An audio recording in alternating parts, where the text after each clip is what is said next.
Gwenaëlle Scottet. Notre rendez-vous hebdomadaire avec le développement durable. Bonjour Gwenaëlle. On l'a refait ? Bonjour Gwenaëlle. Bonjour Cécile. Merci beaucoup.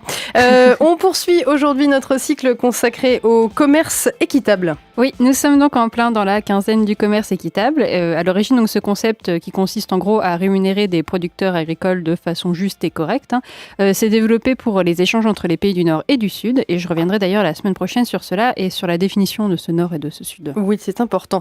Mais aujourd'hui, de plus en plus de citoyens se soucient de savoir si leurs voisins agriculteurs vivent décemment de leur travail. Et oui, car une grande partie de ce qu'on mange quotidiennement est produit à partir de matières premières qu'on peut élever et faire pousser en France.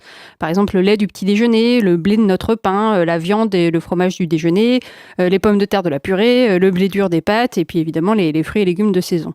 Alors pour s'assurer qu'on aura toujours accès à ces produits à un coût raisonnable, rien de mieux que de privilégier des produits qui viennent de pas trop loin déjà. Une question de transport ? Ouais, on n'est pas vraiment dans l'équitable là, mais on est dans le durable. On en a déjà parlé, le transport représente une bonne partie de nos émissions de gaz à effet de serre et en plus le pétrole pas cher est voué à disparaître. Donc si on comprend bien, manger local, c'est manger durable, mais est-ce que c'est forcément manger équitable ? Eh ben non, pas forcément.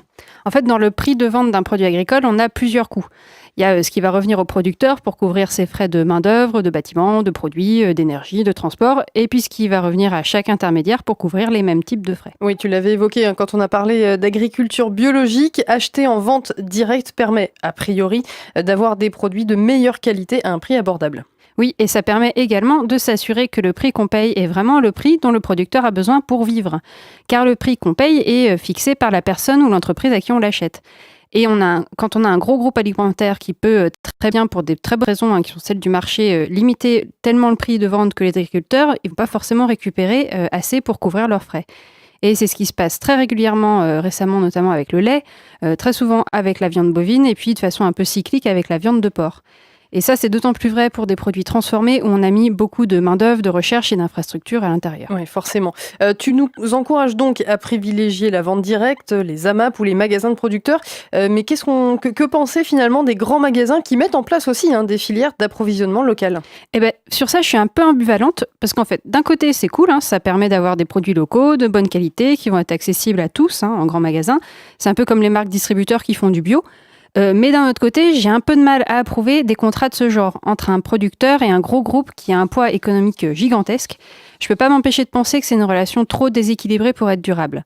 Bon, après, il y a des enseignes qui font ça très bien et je me dis surtout que plus il y en aura et plus ça sera médiatisé, moins les plus gros pourront profiter des plus petits. Ouais, c'est aussi, faut pas penser forcément que les agriculteurs sont seuls, pas toujours. Bah non, bien sûr, en fait, il y a aussi les coopératives agricoles qui permettent aux producteurs de se réunir et de faire plus de poids face notamment à la grande distribution. Et puis c'est tant mieux.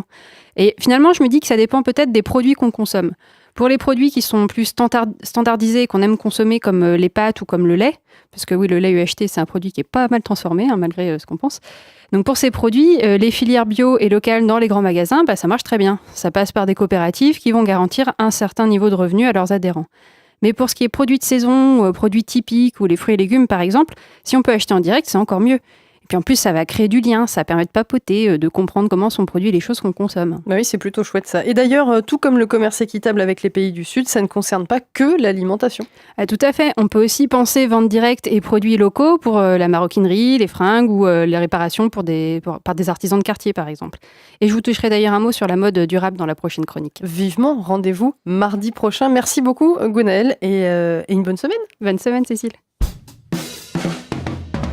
Le 17-19 de Sun.